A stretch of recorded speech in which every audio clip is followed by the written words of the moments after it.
বন্ধুরা, তোমরা এখানে দুটি মহিলাকে দেখতে পাচ্ছ যারা নিজেদের বাচ্চাদের সাথে সেলফি তুলছে এবং দুটি বাচ্চাকে দেখতে পাচ্ছ যারা বিপজ্জনক অবস্থায় রয়েছে।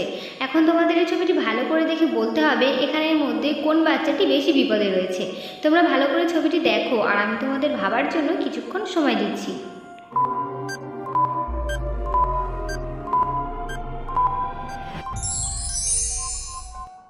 তো বন্ধুরা, তোমরা কি বুঝতে পারলে কোন বাচ্চাটি এখানে বেশি বিপদে রয়েছে?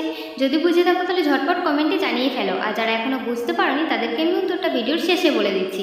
কিন্তু তার আগে প্লিজ আমার এই ভিডিওটিতে একটি লাইক দিয়ে চ্যানেলটা এক্ষুনি সাবস্ক্রাইব করে নাও আরও এরকম ধরনের মজার মজার ভিডিও পেতে। তো বন্ধুরা, এখানে সঠিক উত্তরটি হলো এ নাম্বার বাচ্চাটি এখানে বেশি বিপদে রয়েছে। কারণ তোমরা তো এখানে দেখতেই পাচ্ছ এ নাম্বার বাচ্চাটিকে তার মা গরম মাইক্রোওভেনে ঢুকিয়ে রেখেছে এবং বাচ্চাটি গরমে কান্নাকাটি করছে, কিন্তু বি নাম্বার বাচ্চাটি হাসছে। অর্থাৎ এর থেকেই বোঝা যায় এ নাম্বার বাচ্চাটি বেশি